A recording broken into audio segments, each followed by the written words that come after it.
I will be taking Dark Magician to YCS Niagara Falls. We have until October 2024 to prepare for this event. Join me on this progression series to make Dark Magician as competitive as possible, and over the course of these next few months, we will be working on theory, application, and crafting the most optimal list for the event. Over the last few weeks, we took our toy box variant of Dark Magician to locals. In this video, I'll be showcasing a few games from a variety of matches that we participated in. Before getting into the gameplay, I just want to thank my opponents for allowing me to record these matches. We did end our last locals with a top 8 finish, rewarding us with a few packs that we unfortunately didn't pull anything from. We'll start the video with game 2 of match 1. Going into the first game of the video, we are playing against Cyber Dragons, and I open up a hand with Dark Magician, Double Droplet, Souls, and Toy Box. We start off our plays by simply activating Toy Box, setting our Toy Soldier and Toy Tank, and then activating Magician Soul's effect. Because I open the Dark Magician, I do end up opting to send the Palladium Oracle Mahad to summon Magician Souls, and Magician Souls sends both toy cards to essentially draw 2 cards. Here we go Chainlink 1 Soldier, Chainlink 2 Tank, Soldier summoning both to the field, and Soldier grabs our Guiding Quem. Now here in this, here obviously I don't know what my opponent is playing, but I have a variety of lines. I can get to Dragoon, I can get to Winda, and I can get to Appaloosa in this situation. So what we'll do is a normal summon Quem, sending Cartesia to the graveyard, and then activate, linking off Souls to summon Artemis. Because Artemis left the extra deck, Quem is allowed to summon Cartesia, and Cartesia is able to do what Cartesia does best, fusing itself and Toy Soldier to summon Granguignol. Granguignol then sends the Shadal Apgalone to grab our Shadal Schism. Shadal Schism will send our duplicate copy of Forbidden Droplet, and here we can begin to realize that I did misplay because I should have made Cross Sheep first for the extra body. However, it's perfectly fine because the 2 cards that we drew into were a Illusion of Chaos and a way to Timaeus the United Dragon. So with the Artemis and the tank, we do link off into Cross Sheep and go into our Timaeus line, summoning Dragoon, which means Cross Sheep can activate its effect, bringing our Toy Soldier and a level 4 back from the graveyard, which is our Toy Soldier. Here we opt to do a link 3 Appaloosa, and we set our 2 cards, which are our Droplet and our Shadal Schism. And in the end phase, our Cartesia does get added back, and we end on a board with Quem, which the reason for this is if Dragoon ends up discarding Cartesia and our opponent ends up activating a card or fusion summoning or whatever the case is, Quem does activate its effect, bringing back our Cartesia from the graveyard. We unfortunately get our Dragoon Kaiju'd on our opponent's turn, which gives us a strong indication of what he's playing, because he ends up starting with Cyber Dragon. Now, he is proceeding to try to go for an OTK here. I feel relatively safe. However, what I should have done in this situation is activate a Shadal Schism, because I was unaware or forgot that Cyber Dragon does have a contact fusion with a monster from the extra monster zone. So he is able to contact fuse our Appaloosa, immediately nullifying 2 negates off 3 monster negates and an Omni negate off 2 cards, which is really strong for Cyber Dragon's point of view. However, our Shadal Schism does activate, summoning our Winda, and our Shadal Schism is able to send his Cyber Dragon fusion to the graveyard. I'm still relatively comfortable in this situation. I have a Winda, he's locked into 1 special summon essentially. Our Quem can't activate anymore, so Quem is dead with our Cartesia on our hand. However, Cartesia does provide some sort of follow-up in a little bit. We also do have a set Forbidden Droplet, which after he summons out his Cyber Dragon core, I think I better put him on. He better have the rest of the engine in hand. So we do deal with the Cyber Dragon core, because if he is locked to 1 special summon, I don't think he can do essentially enough to really kill me in this situation. He unfortunately does have the Overload Fusion. However, whatever he summons off this card is his only summon for the turn, which still means that I'm very, very comfortable. I do have some sort of follow-up in some plays. I can have an access to different link plays and things like that. And with the effect of the fusion card, he does send both our Toy Box and our Shadal Schism to the graveyard. And at this point, we don't have any interruptions. We just hope that he doesn't kill us in this point, and that we can pretty much potentially break his board on the crackback, which I do think we do have enough resources to do just that. He does end up swinging into our Quem, dealing a little bit of damage, and proceeds to end his turn on just that. Now with a Cartesia in hand, and we do top deck the Soul Servant, I do think that we have enough to break this board and proceed for game. So what we're going to opt to do here is simply activate our Soul Servant. Soul Servant does end up stacking our Magician Souls, and Soul Servant, because we have Mahad and Dark Magician in grave, we essentially are allowed to draw the extra card, which is really, really strong in this situation. What we need to think about is how we are going to win this game under one special summon. We normal summon our Cartesia, linking off Winda and Cartesia for Dark the Dark Charmer, which will revive his Cyber Dragon Fusion. We link off both into Celine, and here our plan is to revive the Winda so that on the follow-up he can't play either. So with Celine with 4 mats, we end up activating Magician Souls. Magician Souls can send Illusion of Chaos, special summoning Magician Souls to the field. Here we activate Celine, and Celine does summon El Shaddai Winda. Celine and Magician Souls link off into access code. Unfortunately, our recording did cut out. However, access code does end up targeting Appaloosa. Access code effect ends up cleaning out his board. And with access code with the Appaloosa boost plus El Shaddai Winda, we end up swinging for game.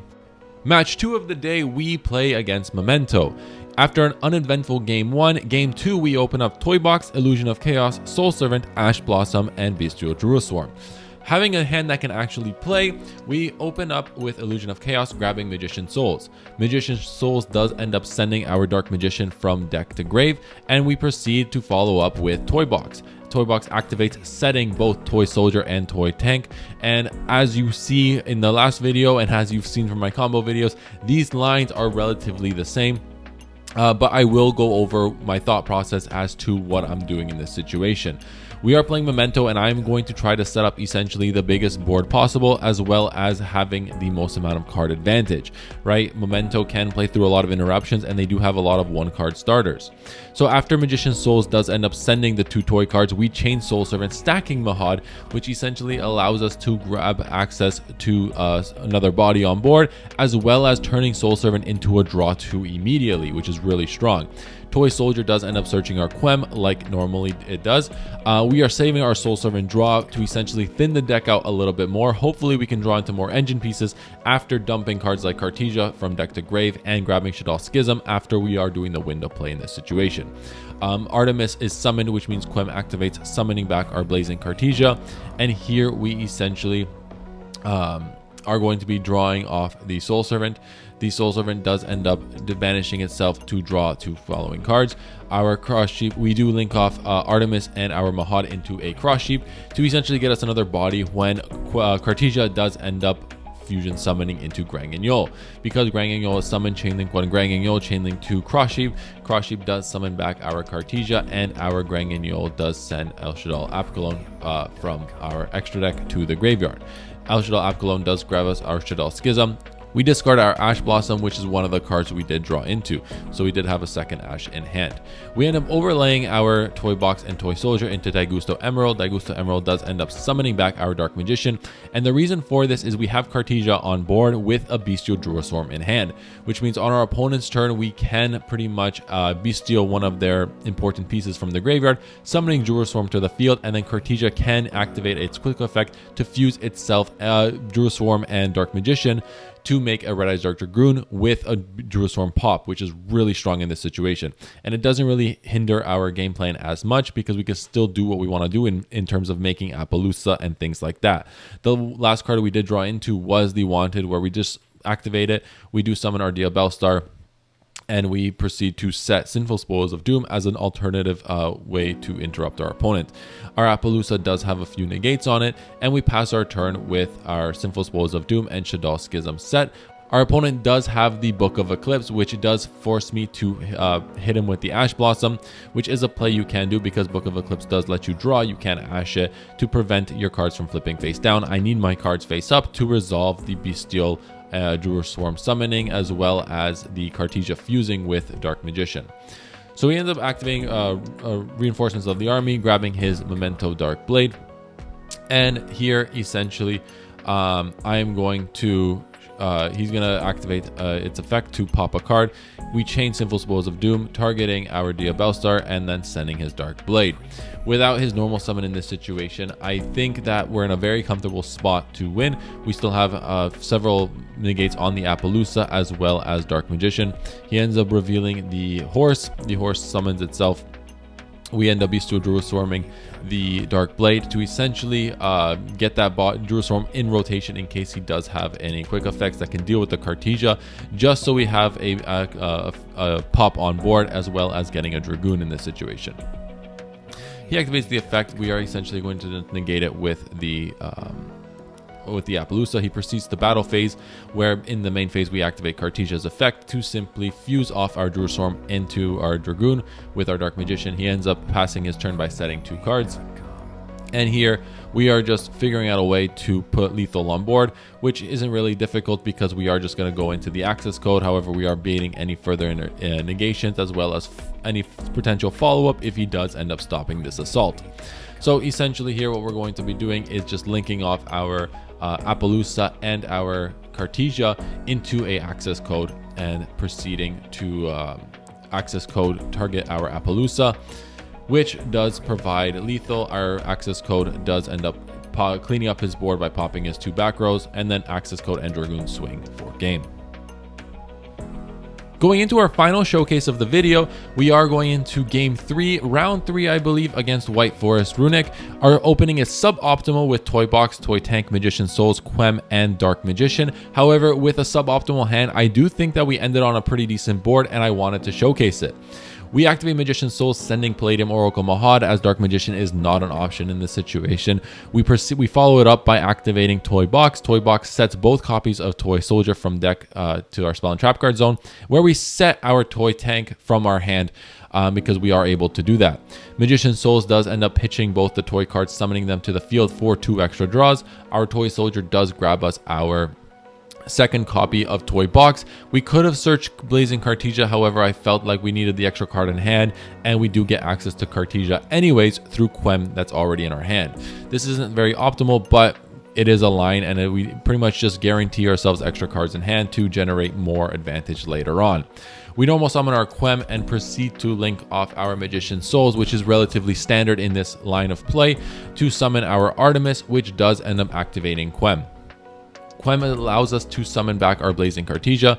Here we pretty much want to get access to Cross Sheep so that our Blazing Cartesia's fusion summon does get some value. We link up our Quem and our Artemis into Cross Sheep, where we then follow it up with a fusion summoning by Blazing Cartesia and Toy Tank, which is Chainlink 1 Granganole, Chainlink 2 Cross Sheep. Here, it doesn't matter what we revived. We were actually thinking about if we can revive Blazing Cartesia and keep it on the board, can we do something with the Dark Magician in hand? Unfortunately, we didn't draw into any bestials or anything like that, so we just opted to summon back the Quem, keep the Cartesia engraved in case our opponent does interrupt it. And this essentially allows us to get a tuner on board to fuse with Luluwaleth. We did end up pitching the Dark Magician off the Shaddoll Schism to essentially guarantee that we have both names in rotation if we do follow it up with a Soul Servant later on in the game. Because of the draws off Magician Souls, we drew into Wanted, which is fantastic. Dia Belstar does end up giving us an extra interruption into our opponent's turn, which is pretty decent, all things considered. So just the amount of cards that Magician Souls was able to draw us does provide a solid foundation for a decent game state. We send our a second copy of Toy Box, which is another reason why we searched it, for the Dia Belstar summoning. Dia Belstar does set Sinful Spoils of Doom, where we then proceed to synchro off into Despian Luluwaleth. And we do end up linking the Cross Sheep, the Toy Soldier, and the Dia Belstar into an Appaloosa. So we have a 3-mat Appaloosa, our Despian Luluwaleth, and we proceed to end our turn with setting our 2 cards and getting Blazing Cartesia back from our graveyard and adding it to our hand. There's one card that can beat us, and unfortunately our opponent has it. He proceeds into battle phase. He activates Evenly Matched, and we don't have an out for it. Here I'm thinking about what I want to keep. We can't activate Shaddoll Schism because we did proceed to pass our main phase. I was thinking I didn't activate it in the main phase because I was under the impression that he was baiting us to activate it, so that he could pretty much deal with it with one of his runic cards, and that was it. However, he did have the Evenly Matched. I called this bluff. I lost out on the bluff. We do keep the Appaloosa on board. However, I will speed up this video and you could just watch as he proceeds to go full runic, White Forest shenanigans. Does what White Forest does best, generates advantage and reduces hours to nothing. Here, I pretty much there's nothing really I could do. All I have is a Soul Blazing Cartesia. In the background video, you will see that I do try to fight back with making a Chaos Angel and trying to make some sort of interactions and lines of play like that. However, we do end up losing this game. But however, it's okay because we still did finish with a pretty decent result at this specific run at locals. The rest of the games we didn't have permission to record, which is totally okay. Everyone is entitled to not having themselves being recorded. Regardless of that, I just want to thank my opponents for allowing me to record our games and showcasing them to the world. I just want to quickly take the end of this video to essentially discuss on where I'm at with Dark Magician. Now, we have been playing the toy box variant of Dark Magician for a while. I do think the ceiling of this deck is really, really high. However, I have been beginning to experiment and coming back to Runic Dark Magician as well as Branded Dark Magician, as you know I'm famous for. I do think that with the ban list that is in the inevitable future, I do think that we're in a ban list waiting room. I do think that the direction of the game will change, and that does make other strategies very, very viable. Do I think Toy Box DM will still be viable? Absolutely. However, I do think that the ceiling of Branded Dark Magician and Runic Dark Magician and other variants of Dark Magician also increase. The reason why Toy Box DM was so good was because it allowed you to have enough resources to essentially set up enough interactions to deal with Snake Eyes and Fiendsmith and things like that. And that's why Toy Box, I think, was the best variant of the deck right now at the time of recording this video.